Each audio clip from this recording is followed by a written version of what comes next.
You're listening to episode number 56. Welcome to the Inner Singer Podcast, providing tools and techniques to strengthen your inner singer, your beliefs, your confidence, your mindset. And now, your host for the Inner Singer Podcast, Mike Goodrich. Well, hello there, everybody. Welcome to episode number 56 of the Inner Singer Podcast. It's been a little bit of time here since I did one of these podcasts, and in my mind, at least, the format is going to change, and the only way it's going to change really right now is I just don't think I'm going to make these as long. I don't think I'm going to do them as often, of course, as you can see, because I haven't done one for about a month. And I think shorter is better. But, you can always give me feedback, let me know. But anyway, it's great to be back here in front of the microphone. I really enjoy doing these. I miss doing it, but I've been so busy getting together a new website that will be launched shortly, depending on when you're listening to this. And there you go. So anyway, let's dive into a question that I have gotten so many times over the last 20, 25 years. And that question is this: how much should I practice? Now that's, we're pretty much talking from a vocal technique right now, but let's see where we go with this. The way I often answer that sounds like I'm avoiding the question, actually, but I'll go into a little more depth here. The way I usually answer it is as follows. I usually say it's a very individual thing. That really doesn't help anybody, right? So then I follow it up to say, it kind of depends on a couple of things. Where you are with your voice, and quite frankly, how well you practice. Because when I have somebody that just comes in, depending on their vocal background, if they have a history of singing hard, singing heavy, not being able to get into their mix, not being able to get out of their chest voice, pulling up their chest voice too far, doing a lot of things with too much weight in the voice, too much pressure, too much compression.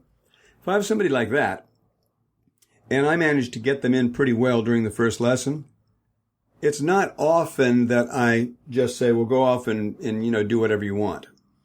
Or go ahead and do this. And because, my concern is that they won't be able to find what I have helped them find. They won't be able to find that on their own. And they might do more harm than good trying. So what I usually say is, let's get a little bit of this under your belt so you really know that you're practicing pretty well. And then I'll cut them loose on a practice regime, depending, like I say, on where they are. And I usually like to err on the side of caution at first if somebody has that kind of a background. So you can know, if you have that kind of a voice, that kind of a background, and you pull real hard and you have trouble getting into your head voice or into your mix and you can't get out of your chest voice, too much compression, too much strain, then when you first begin to get on a more balanced regime for the voice, you want to go kind of easy in case you're not doing it right. And, continue to get guidance until whoever you're working with is fairly sure that they can cut you loose to not do any damage to yourself. Not that you would really damage yourself, but, you can just reinforce bad habits. And, and you could do some damage. But mainly we're talking about reinforcing bad habits. So the other thing is oftentimes I'll have somebody that's kind of on the other end of the spectrum, and they don't even sing with enough weight in their voice, not enough chord closure, nothing like that. And we manage to get that going in their voice. I'd be more apt to then cut them loose and say, yeah, try this at home. You're not going to hurt yourself because you're not the kind that has a propensity to pull chest. You're not the kind that has too much chord closure or too much compression. You actually need more chord closure and more compression. So have at it, have fun, see what you come up with. So now, what can I say to you folks, most of whom I've never met and never taught, and you're just listening to a podcast? Well, my feeling is this. Number one, take those two scenarios that I just outlined, and if you are one or the other of those, that's a bit of a good criteria if you're just starting out. Now, since most of the people who tend to be attracted to my work are usually either intermediate to advanced and aren't just starting out, then I'll tell you this. When you look at a sheet of music, you see black notes and a lot of white space. What a lot of people don't realize when it comes to practicing their voice is that the white space or the rests or the part where there's no music is just as important as the black notes, which are the actual music. If we looked at a piece of paper and it was all white, there'd be no music there. If it was all black, there'd be no music there. But the fact that the black notes are separated by the white space gives us music. So it's all about a movement and a rest, especially when you're working on your voice and your vocal technique. You don't want to overdo it. You don't want to underdo it. But you do want to find a balance. And this is when it comes back to my saying, follow your intuition. There really is no set thing to do. I can't tell you to, practice 15 minutes a day, 2 or 3 times a day is best. And I can't say, practice an hour a day, or practice a half hour a day and do it every other day. I can't really tell you any of those things, not knowing you, but I can give you the parameters of things that a lot of my students and myself I've done over the years, and you need to find what works best for you. So if you would say that when you're singing and you're practicing, it is relatively, and I mean relatively, not completely, but relatively without strain, and you're pretty sure you're doing things correctly, then it really is a matter of getting yourself on some kind of a consistent regime where you can be faithful to that. And you can start out, depending on where you are, a half hour or an hour every other day. Or you can do 15 minutes twice a day, every day. Or you can do a half hour every day. Or you can vocalize, let's say not vocalize, you can warm up, and you can warm up for like 15 or 20 minutes. And then you can sing for an hour. And you can do that one day. And then the next day, maybe you rest. And the day after that, perhaps you vocalize. So you warm up and then you vocalize, which is, to singers, the heavy lifting. So it's not just warming up for an hour and a half. No, you warm up with a specific intention of loosening up as if you were, loosening up at the gym. And then you do the heavy lifting. You do the things on purpose that are going to build your voice. And if you don't know what those are, you get a course or you get with somebody that can give you some guidance as to what to specifically work on. Because, there's one thing about practicing. Running scales and what have you is good. But learning your own voice is probably the most important thing that I can tell you about practicing, because the more you know your own voice, the more you can hone in on things that you really need and isolate them like muscles that you're working at the gym. If you're isolating your biceps, you have specific exercises to isolate your biceps. You're not just doing bench press, which very indirectly affects them. You're isolating them and doing specific things. So, if you have trouble in the bridge, if you're a man, you have trouble in the bridge at F sharp or G, past the bridge, and a woman about A and B flat, something like that. If you're having a lot of trouble in those areas, don't just run scales that pass through that area. Hone in on it, zero in on it, learn enough about your voice, become enough of a musician to hone in on those particular areas using the exercises so that you can balance your voice and do things specifically on purpose rather than just doing the old, how many times have I heard this over the year? Over the years, an Alaska student. Did you get any time to sing this week? Did you practice? How's the voice going? I sing in the car. I popped in the CD. I sang in the car. Years ago it was a tape. That's not good enough. And let me reframe that. It's good enough if all you want to be is a car singer. And I'm not actually even judging that. I'm not finding fault with that. But the thing that I am saying, I'm going off on a little bit of a tangent now. Know what you want to be and do things consistent with that desire. If you want to be a really great singer and make a career out of it, don't just sing in your car. Really?